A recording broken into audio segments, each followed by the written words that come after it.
The wind cut through Daniel's coat as he stepped out of his truck, pulling his collar tighter against the bitter cold. Snowflakes swirled in the headlights, coating the ground in a fresh, icy layer. It was too late to be out in this weather, but he had taken the back road home from work, hoping to avoid the traffic on the main highway. That's when he saw it. A shape, barely distinguishable from the snow-covered roadside, lay motionless near the ditch. At first, he thought it was just a pile of debris, maybe a discarded blanket or an old bag, but something about it made him slow down. His gut twisted. He pulled over, leaving the engine running as he grabbed his flashlight from the glove compartment.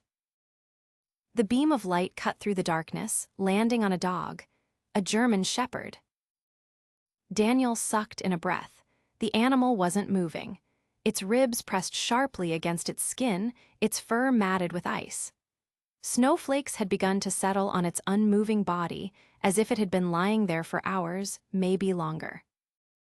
His boots crunched over the frozen ground as he moved closer. He crouched, hesitating for a moment before reaching out a gloved hand. "Hey, bud," he murmured softly. No response. He placed his fingers gently against the dog's side. For a moment, nothing, then a faint rise and fall. It was alive, barely. Daniel's mind raced. He couldn't leave it here. The temperature was dropping fast, and if the dog had been out long enough to collapse from hunger, it wouldn't survive the night. Carefully, he shrugged off his coat and draped it over the dog's frail body, hoping to trap whatever warmth was left. "This is a bad idea," he muttered to himself, but he was already moving. Sliding his arms under the limp body, he lifted the dog as gently as he could. It barely reacted, just a weak, shuddering breath against his chest. He carried it to the truck, easing it onto the passenger seat before shutting the door against the wind. Snow clung to his jeans as he climbed in beside it, turning the heat up as high as it would go. The dog didn't stir. Its breathing was shallow, its body unnaturally still. He pressed his lips together, his fingers hovering hesitantly over his phone. A vet. He needed a vet.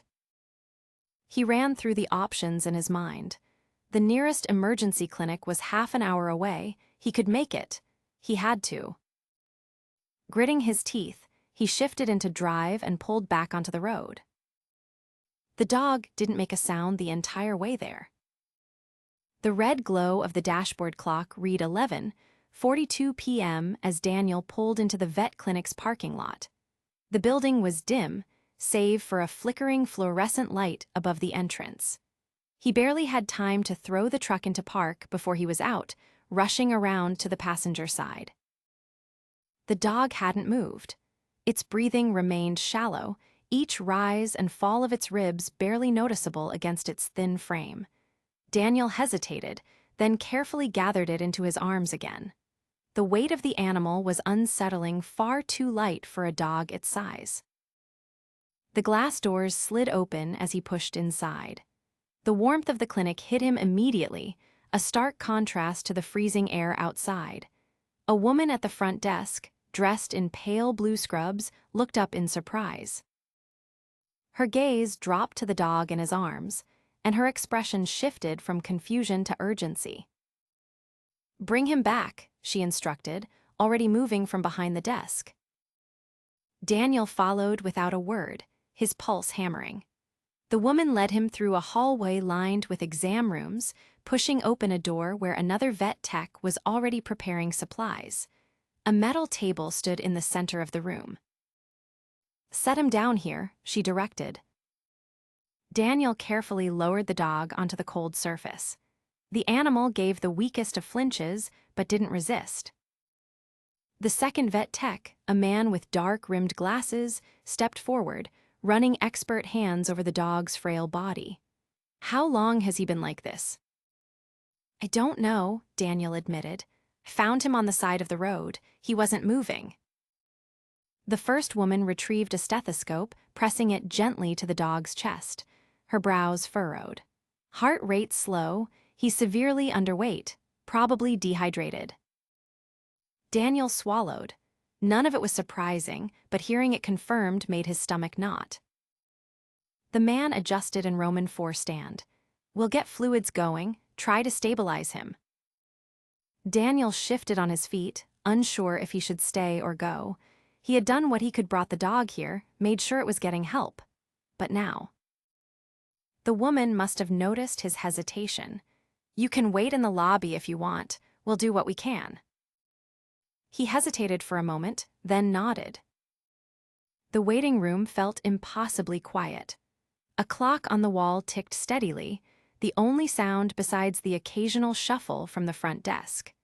Daniel sat heavily in one of the plastic chairs, leaning forward with his elbows on his knees. His eyes drifted to the floor.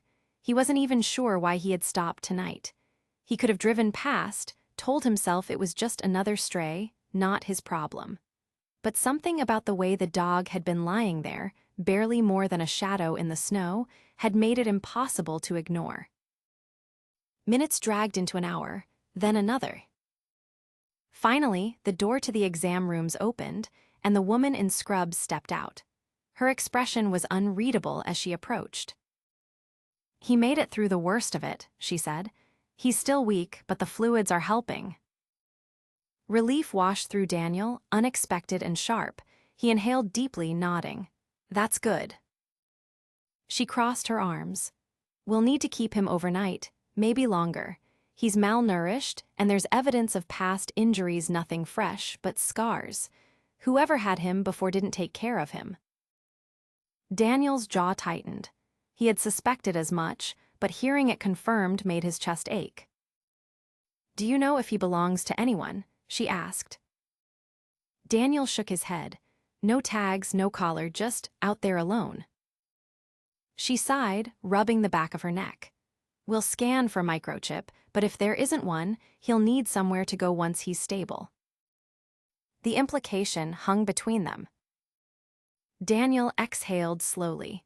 He wasn't in the position to take in a dog. His apartment was small, his job demanding. He didn't even know if the dog would trust him. But leaving him here, uncertain of where he'd end up, didn't sit right either. He ran a hand through his hair. "Let me know what you find. If no one claims him, we'll figure something out." The woman gave him a small nod. "We'll call you with updates." Daniel stood, pushing his hands into his jacket pockets. As he turned to leave, he glanced toward the hallway, toward the room where the dog was being treated. He wasn't sure why, but for the first time in a long while, he felt like leaving wasn't the right answer. Daniel barely slept that night. Every time he closed his eyes, he saw the dog lying in the snow, ribs pressing against its skin, barely breathing. He hadn't meant to get involved, but now he was in it. He stared at the ceiling of his apartment, the dim city light filtering through the blinds. He had done his part, brought the dog to the vet, made sure it got help. That should have been the end of it. But it didn't feel like the end. Morning came in sluggish gray light, and Daniel forced himself out of bed. He had work in an hour, but his thoughts were elsewhere. He picked up his phone, hesitating before dialing the number the vet had given him. A few rings, then a familiar voice answered. "He made it through the night," the vet tech said. "Still weak, but he's responding well to fluids." Daniel exhaled, tension leaving his shoulders. "No microchip," she continued, "which means no registered owner. He's legally a stray."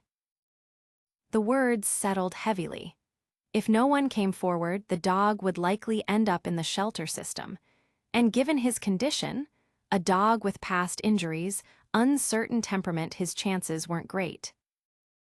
Daniel rubbed his jaw. "If I wanted to see him." "You can come by today," she said. "He's still resting, but visitors might help." He didn't think twice.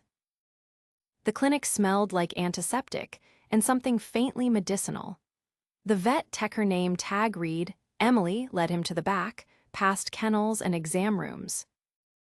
They stopped at a quiet enclosure, a blanket spread over a cushioned pad inside. The dog lay curled up, his body still painfully thin, but his eyes were open now. Not fully alert, but aware. Daniel crouched, hands resting on his knees. The dog's gaze flickered to him, wary but not panicked. "He's still weak," Emily said, keeping her voice low. "But he's eating. That's a good sign." Daniel studied him. The dog didn't move much, but his breathing was steadier. The scars along his body were more noticeable now, some old and faded, others newer but healing. Someone had failed him. Badly. Daniel exhaled through his nose. "What happens now?" Emily hesitated. "We can keep him a couple more days, but after that, he'll need placement. A shelter, ideally." Daniel knew what that really meant. Shelters were overcrowded. A dog like this injured, underweight, with an unknown history wouldn't be a priority for adoption. His stomach twisted. He didn't have the space, he didn't have the time. But leaving the dog to an uncertain fate didn't sit right. Emily must have read something in his face. "You don't have to decide now," she said. "Just think about it." Daniel nodded slowly. Then, without really thinking, he reached out. The dog stiffened, eyes sharp with unease. Daniel froze, keeping his hand still. He didn't push, just let the dog decide. A long moment passed. Then finally the dog's head lowered just slightly. Not trust, not yet, but not rejection either. Daniel pulled his hand back. And in that moment, he knew he wasn't walking away. Daniel strode into the clinic after work, shaking off the cold that clung to his jacket.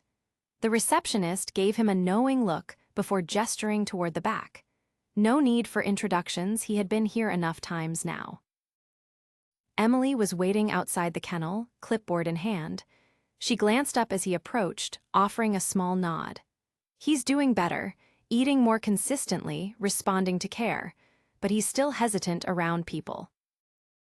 Daniel shifted his weight. He had expected that. Trust wasn't something that came easy, not to a dog like this. Emily unlatched the kennel door, stepping aside. "You can go in, just move slow." Daniel crouched as he entered, his movements deliberate. The dog was curled up on the blanket, ears flicking at the sound of footsteps. His eyes snapped up, instantly alert. Daniel didn't reach out this time. He simply sat, giving space. The dog watched him, muscles tensed, but there was no outright fear. No immediate recoil. A few minutes passed in silence. Then, cautiously, the dog shifted, lifting his head slightly. Daniel exhaled. It wasn't much, but it was something. Emily leaned against the frame of the kennel. "You thinking about taking him?" Daniel rubbed his thumb against his palm. "I don't know if I can." She nodded, as if she had expected that. It's a big commitment. Silence stretched between them. Daniel looked back at the dog. He could walk away, let someone else deal with it. But the thought of leaving him here, sending him into the unknown, that didn't sit right. He ran a hand through his hair. "What would I need to do?" Emily straightened. "We'd set you up with meds, a diet plan. He'll need time to adjust. He might not eat much at first, might not trust you right away." Daniel glanced at the dog. He already knew trust wouldn't come easy, but for some reason, that didn't deter him. "Let's do it," he said. Emily didn't look surprised. She just nodded, making a note on her clipboard. "We'll get the paperwork ready." Daniel looked back at the dog, who was still watching him, cautious but not withdrawing. For the first time, the weight in his chest felt a little lighter. Daniel stood at the threshold of his apartment, the weight of responsibility settling in his chest as he stepped aside to let the dog in. The leash was slack in his hand, but the shepherd hesitated, his body low, scanning the unfamiliar space. Daniel stayed still, giving him time. The apartment was quiet, save for the faint hum of the refrigerator. The dog's nails clicked lightly against the wood floor as he took a step forward, nose twitching at the new scents. His ribs were still faintly visible beneath his coat, but his posture, while cautious, wasn't as tense as before. Daniel had cleared a space in the corner for him, setting up a thick blanket and a water bowl. He didn't expect the dog to settle right away, but at least it was there if he wanted it. Daniel moved to the kitchen, pulling out the bag of food the vet had given him. The transition to solid meals had to be slow, small portions to keep from overwhelming his system. He poured some into a bowl and set it down a few feet away. The dog's ears flicked, but he didn't move toward it. Instead, he stayed near the door, watching. Daniel exhaled and took a seat on the couch, keeping his movements deliberate. He didn't need to hover. The dog would come when he was ready. Minutes passed. Then, after what felt like an eternity, the shepherd took a tentative step forward. His eyes flicked between Daniel and the bowl, muscles tensed as if expecting something to go wrong. Nothing did. Slowly, he lowered his head and took a bite, then another. Daniel didn't move. He just watched as, piece by piece, the dog ate his first meal in a home. The adjustment wasn't instant. There were setbacks. The first few nights, the dog barely slept, shifting restlessly near the door. He flinched at sudden noises, tensed at movements that came too fast. Daniel gave him space. He didn't force anything, didn't push. Trust had to be earned. Days passed and small changes began to show. The dog started eating without hesitation. He stopped freezing every time Daniel moved across the room. He didn't seek out affection, but he no longer recoiled from it either. The first time the dog voluntarily approached him, it was just a simple brush past his leg on the way to his blanket. But it was something. Daniel didn't reach down, didn't acknowledge it in a way that might spook him. He just let it happen. The first real breakthrough came on a cold evening, nearly 3 weeks in. Daniel was sitting on the couch, flipping absently through his phone, when he felt something shift. He looked up. The dog was standing a few feet away, watching him. It wasn't the usual wary, assessing stare. This was different. Daniel stayed still. Slowly, cautiously, the shepherd stepped closer. His ears twitched, uncertain, but he didn't stop. Then, for the first time, he leaned in just slightly against Daniel's leg. The weight was tentative, barely there, but it was deliberate. A choice. Daniel held his breath, letting the moment settle. Then, carefully, he reached out. His fingers brushed against the dog's fur. No flinch, no recoil. For the first time, the shepherd accepted the touch. Daniel exhaled, warmth blooming in his chest. It had taken time, patience, quiet understanding, but in that single moment he knew. The dog wasn't just surviving anymore. He was home. The transition into something resembling normalcy was slow, but it was happening. The dog, unnamed still, though Daniel had started tossing around ideas in his head, had settled into a routine. He no longer paced at night, no longer hesitated before stepping into the apartment after their walks. There were still moments of hesitation, but they were growing fewer, the edges of his wariness softening. Daniel adjusted his schedule to accommodate him. Early mornings now included careful scoops of food into the bowl, quiet walks before the city fully woke. The leash remained necessary, not out of control but for reassurance. The dog didn't pull, didn't resist, just walked beside him with quiet purpose. One evening, as they returned from a walk, Daniel noticed something different. A shift in the dog's posture, a quiet confidence that hadn't been there before. It was in the way he moved through the doorway without hesitation, the way his ears flicked toward Daniel as if checking in, not just reacting. Daniel left the leash draped over the hook by the door and moved toward the kitchen. A few steps behind him, the dog followed. Not tentative, not cautious, just there. It wasn't until later, when Daniel had settled onto the couch with a book, that the next change came. There was a quiet shuffle, the faintest sound of nails on the floor, and then, without ceremony, the dog lowered himself onto the rug beside the couch. Not across the room, not near the door, here.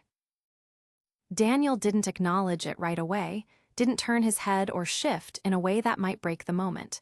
He simply let it be. Time passed. The book in his hands blurred as his focus drifted, attention drawn instead to the steady rise and fall of the dog's breathing. This was trust not in grand gestures, not in sudden transformations, but in quiet moments like this. Daniel let out a slow breath, closing the book without making a sound. He leaned back, gaze drifting toward the ceiling. This was home, for both of them,